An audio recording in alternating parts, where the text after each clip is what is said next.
Hello, my little wine introverts. Welcome back to Introvert Wine Podcast. This is still Xenia, so very welcome back.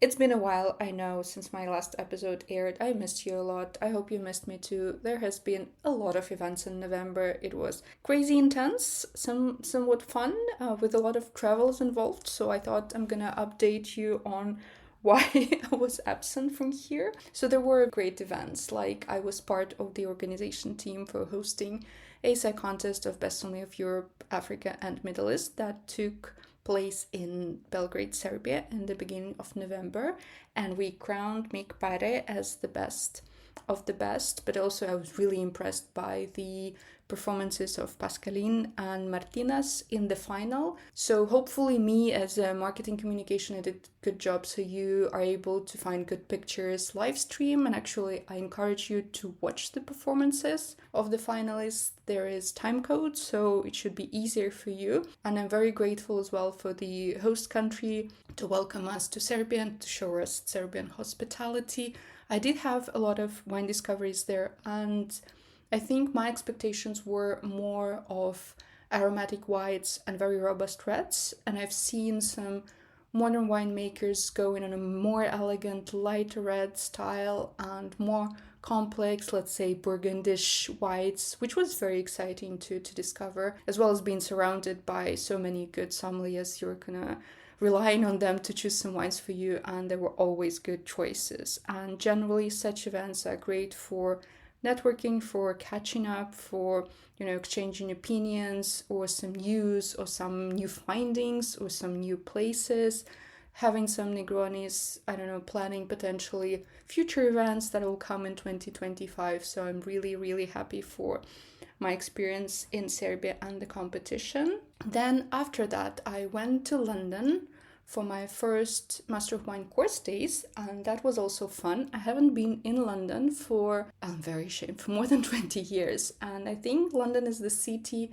that's the same, but also very much different at the same time. And I love the vibe, I love the energy. I'm looking forward to come back there, and also I'm sincerely amazed by the diversity of the wine selection. Even if you're most simple next door supermarket, you can find anything. And after living in France for 5 years, I think it shifts my expectations a little bit, but nevertheless that was fun. I think Master Wine has been quite transformational, and not in the way I expected it, but maybe I'll think about it more and digest it a little bit more and maybe do an episode next year. Who knows? So far there have been a theory and a practical, actually two theories and one practical task submissions, which you normally do several times per year during your time with the Institute. I'm very excited. Maybe I'll be less excited when I actually receive my feedback in a couple of weeks, but nevertheless, I think it's really instrumental to understand what are the expectations, what are the structure, how do you write your essays, how do you approach your tasting notes, which is, necessary obviously to pass the exams and continue further. And also a very happy event at the end of November was participating in the blind tasting competition. So the French wine magazine, Revue de Vin de France, organizes annually the blind tasting competitions, and then the team that wins them in France represents France at the World Blind Tasting Competition that is held once a year, and this time it was held in October in Bordeaux, in Château d'Uzac, and I participated there with Team Kazakhstan. But also to train ourselves and practice more, our international female team, our best team, we participate in this French selection that has different stages. So they start in September and then they continue up until May, I think, to allow several teams to qualify for the French final that will be in June in Sauternes. It should be La Tour Blanche, I think. So in September, I was not able to participate, but in November we participated, and actually we qualified for the final. So we already qualified for the June final. Doesn't mean that we will not participate. We'll try to participate in some of the spring sessions, because as I said, it's more for our training, for our understanding, for this tasting practice and experience that a lot of us are missing. So shout out to my best international female team featuring Valérie Tennyson, Ellen Jacobsmeyer and Agnes Wu. Yay, girls. and I see you all in the finals in June. So this is episode 14, which is a year in review episode, and I wanted to take time and look back and maybe understand what's been happening, how it started, how it's been going, and what are the results today, and also reflect a little bit on my journey with this podcast so far. So this podcast was launched in April as more as a personal challenge, honestly, and some kind of an experiment. And it grew on me as a format because as a marketing professional, I was curious to explore, because the podcasts are booming now and there are multiple wine related podcasts, and to be here and to have my own little niche is also very exciting to see how it goes, how it works. So I like to learn through doing things, and I think that has been it. It's a podcast that gives you, I think for me personally, because it's called Introvert Wine Podcast, that it's a podcast that gives you a sensation that you're talking to your best friend or to several friends that are super interested wine people that are really excited to discuss topics like wine language, salivation, green mosquitoes. And of course, I feel like a huge part of the success, and we'll speak about the, let's say, definition and numbers of what is a success. I think a huge part of this podcast being interesting to me, first of all, are the speakers who have been absolutely tremendous, and I'm very grateful to each one of them who has joined me this year, and these connections that I had or made new, and I hope I'll be able to have even more connections and to develop and grow my network to bring more exciting topics or go deeper on certain topics that we have already covered. Why not? And well, speaking about the numbers, let's say how I would define the success of it, because when I started, I obviously had not really a close idea of what my expectations in terms of numbers and followers and shares are, because the examples of the other wine podcasts that I'm following are quite different and not always relevant to me, because they're either based on a certain media like Guild Somm or a wine magazine, or a very big personality like Jancis Robinson, who is famous without this podcast. So starting a podcast and doing it from scratch, it's quite challenging. So I think most of the results and numbers I expected were actually experimental, and I think I overpassed them in certain ways and did not reach other numbers that I was expecting. So to give you an idea, at present we have 1,746 downloads on all the episodes, and I think, not counting this episode, so I think we can manage maybe to grow to 2,000. That will be great by the end of the year. Top 3 episodes by numbers are Language of Wine, which was my second episode, also very fresh and experimental, and shout out to my classmate from Winter Master, Raul Guiso, who made it really an interesting and exciting episode. Of course, Science of Wine with Dr. Nicholas Spencer, which was so enjoyable to record and actually re-listen. And the most recent one, Spanish Bubbles, with one and only Marta Casas, who was also super interesting and so nerdy and so classy on so many levels. In terms of reach, I have 49 countries and territories where this podcast has been listened to at least once, which is amazing, and 211 cities. Wow. And the geography of the cities really surprises me a lot. The top 3 countries also by followers are France, Germany, and USA. Well done. I thought it was going to be very European centered because of the geography, but I think the use of English language does make it very international. And also I'm very happy that actually my home country Kazakhstan is number 4 by downloads, and that's very important and also somewhat unexpected for me because the podcast is in English, so that's an extra effort. Well, thank you very much to all of you in Kazakhstan to listening to it. I will continue hopefully to deliver great content for you. I wouldn't be myself a wine dork that I am if I didn't include some very nerdy educational content for you in this episode. And today's topics are PIWIs. Yes, we're gonna talk about hybrids and we're gonna talk about different kinds of PIWIs. So what is PIWIs? PIWIs stands for Pilzwiderstandsfähige, which is a German word for fungus-resistant grape varieties. Technically, there should be at least 85% Vitis vinifera. Some of them that have way higher numbers are actually classified as Vitis vinifera, but they can also feature different species of Vitis, which are Asian or American ones, that give them extra power of being resistant either to fungus, in case of the American ones, or to cold, like the Asian ones. It is not a new concept, to be honest. There were waves of discoveries and rediscoveries of PIWIs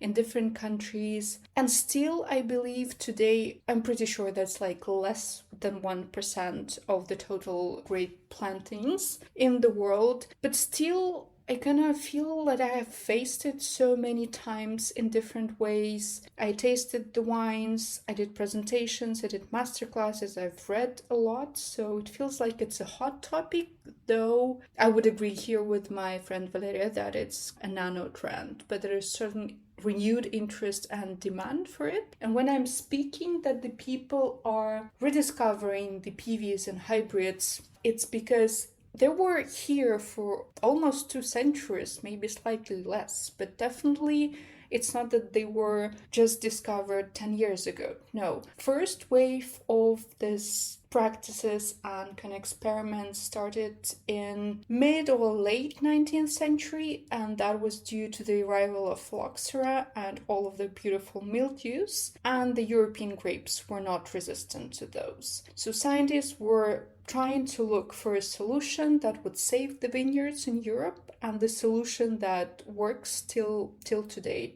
specifically for phylloxera, is grafting on the American rootstock. But the production, the main part that gives you the grape, is still the European Vitis vinifera. But at the same time, they were doing hybrids, they were doing crosses, they were trying to invent varieties that were resistant to mildews. That was also a horrible, devastating pandemic back then. And it did not stop only then when they found that the grafting works for phylloxera. No, there were a lot of different grape varieties invented, planted, researched, and then kind of came in waves, because obviously back then the technology were not that advanced, so the crosses that were received were not actually matching the quality of the vinifera in terms of wine it was producing. So the interest kind of wavered, and there were actually, well, if you're looking at the example of France,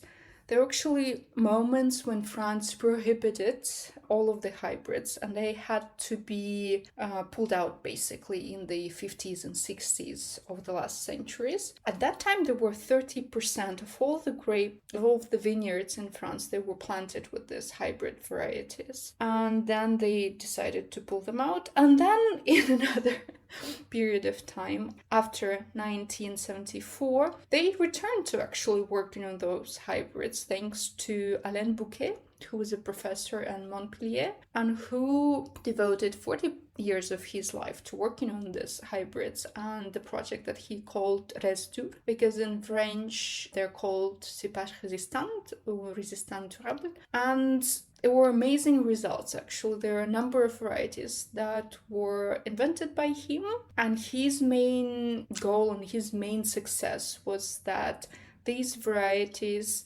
decrease the necessity of spraying by 96%. Just think about it. And still, these varieties, some of them, I'm going to speak a little bit later, are planted and used in French wine regions. And there are examples to date, like the Ducreux family, and we've visited and spoke with Jonathan Ducreux in September this year with Valeria, and they have, I think, over 13 hectares of hybrids planted for 10 years, so they already have some experience. And in their experience, it's definitely less spraying So they spray 1-2 times. If there is a big disease pressure like 2018, they sprayed 3 times. And if you compare it to normal vineyard spraying, that's like decreased by 80 or 90% versus the regular variety that they have. So currently, also speaking about the acceptance and the appellation rules about these varieties, there are already examples, not only from France, but also from other countries, where these grapes enter appellation rules. And if you know how difficult it is to change rules in France and in other European countries, that means, well, personally for me, that they're here to stay, because you wouldn't do something this time-consuming, work-consuming, resource-consuming just to enter something for 2-3 years and then abandon it. No. There are already 4 French varieties of PIWIs, like Artaban, Vidocq, Florella, and Voltis, that were classified actually like Vitis vinifera, and then their classification into IOC appellation rules were easier. And currently also Champagne proved, I think, up to 5% of Voltis in their blend. But it's interesting how it's evolving, because Germany has been a long fan of different hybrids, as well as Nordics. Nordics, I think, now can have the most plantings of those grapes. And also Austria recently, I think in 2 DAC, in 2 of their appellations, they approved several hybrids, several PV varieties that can be used in those wines. So even though it's still an anno trend, I feel like it is here with us to stay, especially in the climate change, all of this chaotic, hectic climate conditions that we are facing, makes us look at other options. And of course, there is still a very high bias towards these varieties and their quality level, depth and elegance of these wines. And I feel like maybe it's not fair, because this perception is with us from 19th century. And obviously the science level, the winemaking level, cannot be compared to what we can do now. So at that point, yes, the varieties were not crossed correctly, they did not take the best out of each other, and the wines that were produced obviously lacked, in many cases, the tannin, the acidity, maybe even the fruit expression. But we have moved so much forward in terms of winemaking and what we can do with grapes and must, and the wine, even the ready wine afterwards. And also based on the tastings I had this summer and this autumn, that on the entry level, they can be equal in quality. If we're speaking about simple, everyday, fruit-driven wines that sometimes in blind tasting they're preferred by consumers to have those PVs, because in a lot of cases they're very open, very fruity, very intense. And well, we're not speaking about fine wine category. I don't feel we're there yet, but still, I believe that in some cases it's already there. And if you're tasting them in blind, you wouldn't know in a lot of cases. I feel like this bias outside of the quality is also sometimes brought by unknown and kind of confusing and scary names that they have. Now it's getting better, but before they were named by a number or some letters like RXD2, F3, and that is not something sexy to see on the bottle, to be honest. Even for wine professional, you're very confused in a lot of times. But in many other cases, and I think like French did really well on that, they have very likable and familiar names like Cabernet Noir. You would understand that it's a Cabernet, so it's noir, so it's red wine, and it has this familiarity with Cabernet, so you would expect a profile of Cabernet in many cases. And I feel like this is maybe the right way. And also, it was an interesting opinion from Jonathan as well at that meeting, that they do blends of 2 grapes. So the traditional Vitis vinifera, and a PV as a blend. And then what they try to explain to somebody and teach them to do is to present these wines to consumers through this very common, very traditional grape, let it be Cabernet Sauvignon or Sauvignon Blanc, and lure the consumer into these grapes for them. And then also mention, by the way, there is also this other grape that's really interesting and you should try this combination. So I feel like that excites the consumer without actually freaking them out about the PV and all this science and genetics behind it. It is very complex actually to propagate, to create the PVs, because the genome mutation is not allowed in the European Union. You're not allowed to do any modification with the genome. So it has to be propagated in most cases through the seeds. And that previously took a lot of time to actually grow this plant and see what quality of fruit it brings. And then if it was bad, you have to start over again. And that is like 3-5 years. And maybe to create a variety in total with this multiple tries, it will take you 20 or 30 years. And that's very slow. We're now moving in a way faster community and the world. So now there is a way already to see in this new created variety by certain markers if you would have this resistant genes, because these genes are actually like in a person, like you can see the DNA and see if the person has the chromosomes, has the genes or not. And that's basically the same with the grapes. So now they can do that early on. So it saves a lot of years actually to already see if this PVs, if these hybrids will have the resistance, and also they learn to do multiple resistant genes, because if you do that by natural crossing, you can probably have one, at most two of these resistant genes, and they're not enough. Sometimes they lose their resistance. Maybe I'm not purely scientifically explaining it in a correct way, but this resistance, if it's very low, it can either go away or be overpowered by the mildew or any other disease. And currently what the markers, the early markers allow to do is to have 3 or 4 or even 5 of those genes already present, so it gives you a better resistance. And also it's not only about speaking resistant to fungus, because that's obviously in a lot of cases a very pressing challenge for the winemakers in many regions. But also we should not forget that there are multiple other challenges and problems the winemakers are facing, like colds or heat or drought, that can be also answered potentially by these hybrid varieties that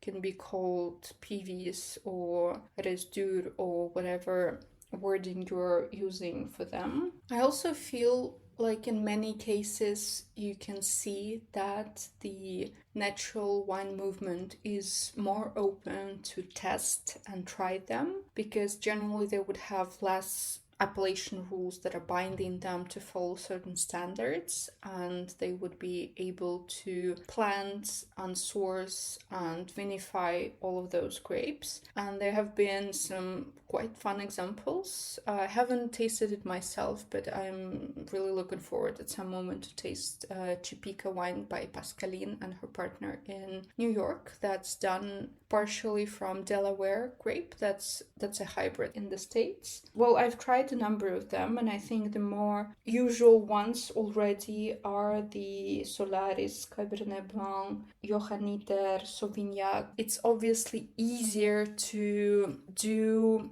a better quality on white grapes because they're, it is considered that the white wines have less dimensions, so it's easier to make a better one with less dimensions to improve. But the red wines have the tannins that give a lot of structure, a lot of longevity, a lot of quality and potential to the wine. So missing on the quality of tannins destroys the whole concept of a good quality wine.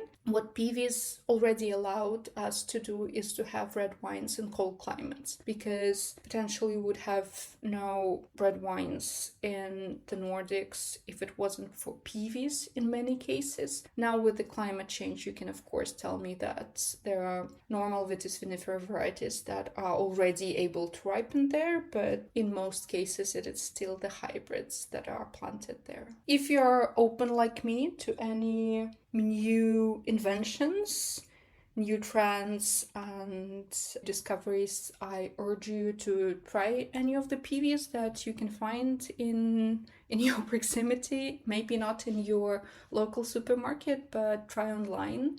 That was not as difficult as I expected. And there are some affordable ones, actually very, very affordable, that I had. And well, let me know. Maybe we can discuss it further. And who knows, maybe it's going to be a very big topic in the coming years.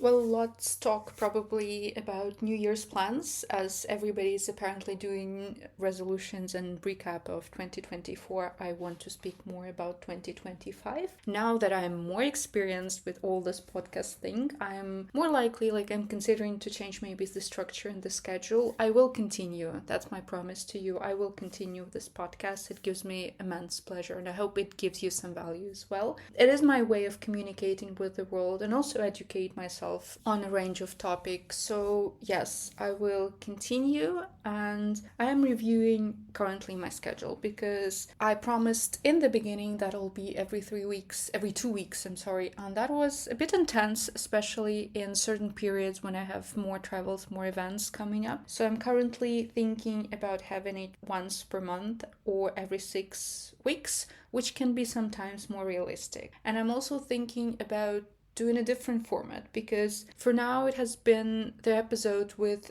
the guest. They were more of an interview or talk, but I would like to share more than 1 or 2 opinions in one episode on a certain topic. So maybe I'll be having more speakers and more opinions on the same episode, on the same topic in one kind of podcast episode. So let's see how it goes. It's going to be also a work in progress. For now, it has been a one-man show basically. I did all the planning, contacting speakers, writing scripts, publishing episodes, editing all of it myself. It was fun. It was genuinely fun, not easy. And if there is a talented podcast producer who would like to help me expand and monetize this podcast, please drop me a message. Because monetizing, I'll tell you frankly, will be one of my key goals for 2025. Now it was an experiment and a learning curve, but as fun a hobby as it is, the work that is put into this plus the level of content I feel deserves to be monetized, either through subscriptions, donations, publicity, or any other way. So you can already actually support this podcast via one-time payment or monthly subscription on Buzzsprout, and there is a link somewhere that you can find, and I will explore it further. Probably the present numbers are not exactly enough to monetize on YouTube channels, so I'm looking at different way how to do that. Well, with all this being said, I wish you all a very happy Venice holidays. No matter what you drink and what holiday you celebrate, enjoy the end of the year, make plans for the next one, and let only the best wine be in your glasses. Ciao, my little wine introverts. I'll see you next year. As usual, like, share, and subscribe.